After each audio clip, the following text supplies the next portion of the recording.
What's up, dedicated Dragon Ball denizens? I'm Ryan, and we're here for another episode of the Hawks Dragon Ball Nest. All right, I'm back at it over COVID. Feeling good, and going back into Green Vegeta for this week because I was inspired. You know, I went up against at regionals a Green Vegeta who actually placed 20th at the end. He beat me, and it was a very draw-focused Green Vegeta. If I remember right, I don't think I saw any 2 costs in there. So rather than 2 costs, we're just throwing in more 1 cost. So I'm going to show what my version of that deck looks like. It's not his list because I don't know what it was, but it was really based off of that, and so far so good. My first match into it, I matched against the Cell. I won by a lot. Second match I tried, I matched into a Cell. I barely lost by 5k. So really, that's this deck's weakness. It's really any deck's weakness. If I can get a deck that matches well into Cell, then I am going to take it. So let's get into the list. All right, here we are. Here's the deck list up on the left-hand side. If you can't see it too well, definitely go into the description. The entire deck list is there. You can export it into the game as well.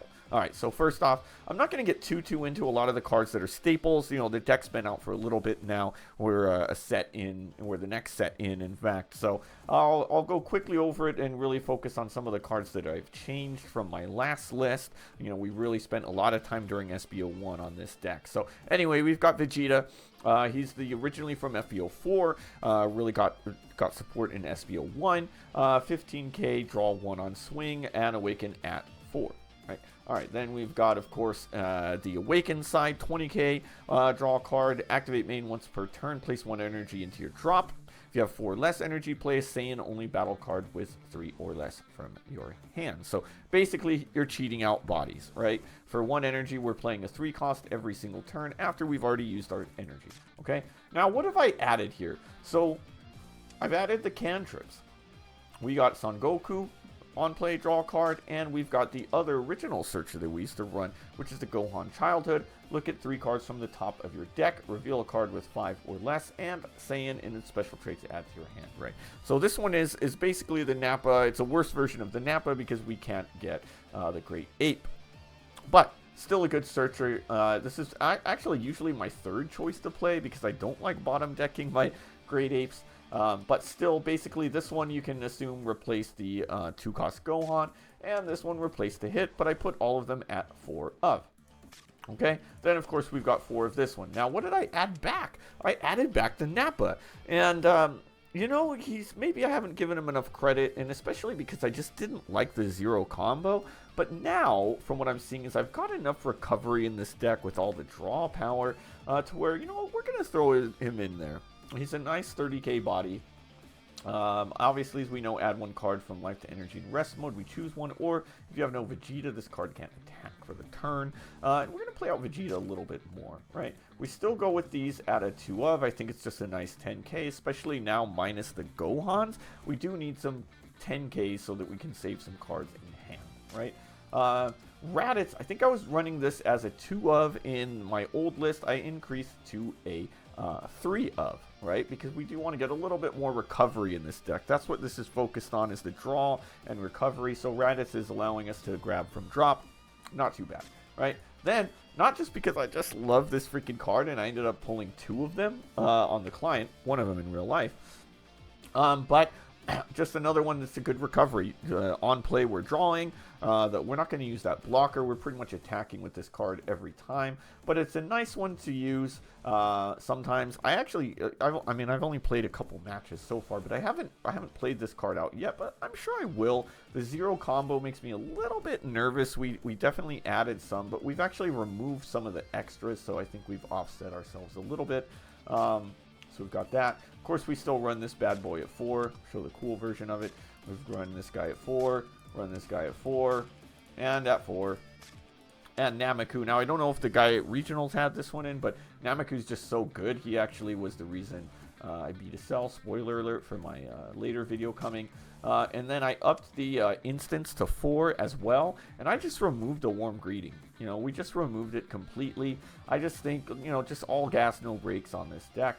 and we're going to kind of just focus on all of these recoveries. So with our energy, and the thing I like about it is it gives me a little bit more flexibility to play out the instance too. You know, I'm running a lot of times around 5 energy.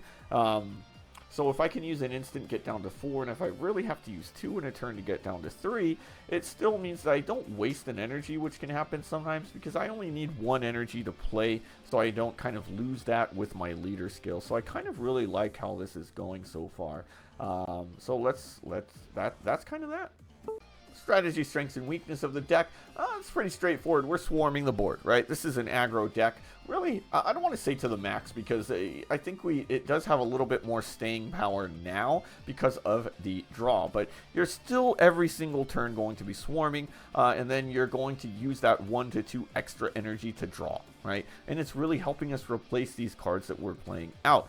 So it kind of offsets us swarming because usually that's the biggest weakness, is then our hand size suffers. So now we've got a decent recovery in here so that we can continue to swarm, you know, with some of these battle cards even drawing on play, like the Kaioken Goku and the Vegeta, right? And then just profit, boom, boom, boom, go into our ape, and let's go. Strength, you know, we've got just multiple bodies into that ape, which is going to be a double strike, and just really can make things hard for our opponents. Throwing out a double strike as early as turn 3 is wild. Really, you're really going to wait till turn 4 for that, and ideally, but yeah. It also has just really nice recovery because we're able to just throw these bodies out. I've mentioned it many times. That's the biggest difference with this deck in my previous lists, is we are drawing, and it also helps with consistency. With all the draw power out here, we're easily getting our moons, we're easily getting our Vegetas, excuse me, our Ape Vegeta as well, because we're able to get a lot of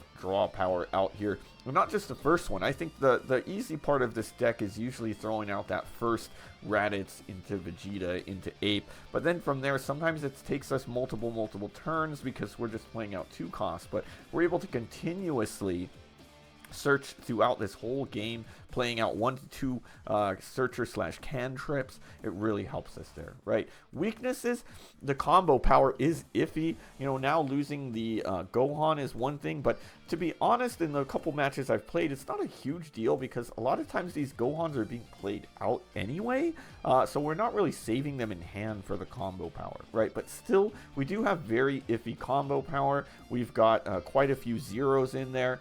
We've got a lot of 5Ks, right? And there's that. And then it relies on Moon. You know, any deck that relies on a field is a big struggle. You know, it's kind of why I moved off of Vegeta for a while into Cooler, because the consistency is just a little bit better when you don't have to rely on finding a field to do everything. However, with all the draw power, I think a lot of that consistency solved. And then obviously bad removal. If the game is continuing and it's going to drag on, you're going to have a hard time removing bodies from your opponent's field, because really all we have is the ape to do that. So you want to end things before things get too hairy with a lot of cards on field. But that's that. I don't have that many cards to consider swapping in. I think the one that I'm still kind of on the fence about is maybe the Nappa, the promo Nappa. You know, we don't have a warm greeting to play out for free in this deck anymore, or any extras really, except for the field. But I do kind of like it to play out the field in a pinch. The one I would consider swapping it for would probably be the Kaioken Nameku, but I don't know, I think the synergy with the Goku is just too good to leave out despite the 0 combo. I mean, the 5K isn't going to really do that much for you anyway. And then, of course, a warm greeting. I mean, maybe we do want to keep a warm greeting in. Really, I mean, a warm greeting's only there for Boo, but from what I've found, number one, they're a lot of times playing out the barrier Boos less nowadays, and also, like, I feel like we could play around it.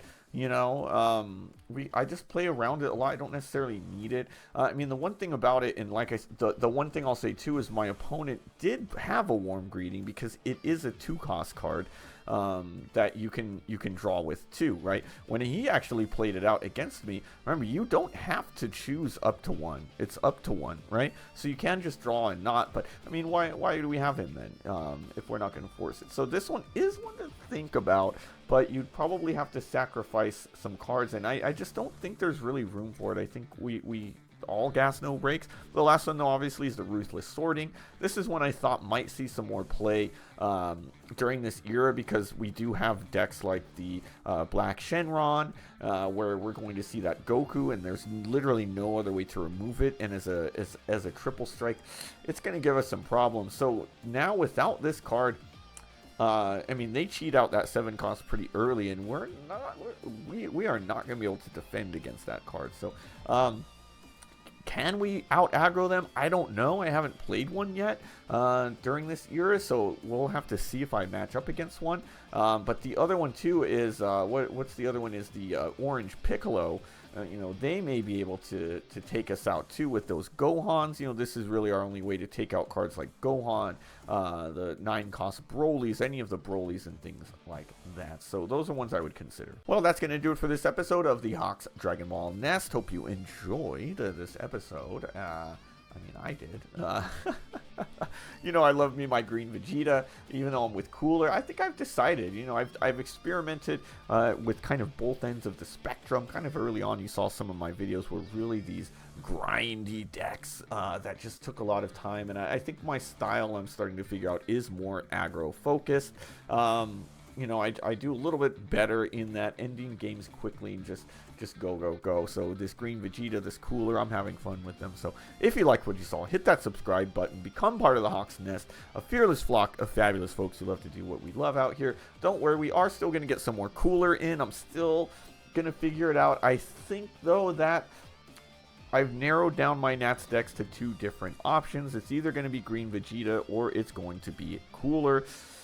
I don't know which one it is yet. I don't know. Can Green Vegeta hang? I think this one has a much better chance against Cell, but I'm not sure about these other matchups. We're going to have to keep playing and see. Cooler, basically, I feel good about against every matchup except Cell. So we'll see. But anyway, we've got plenty more content to come. But until then, we'll see you next time.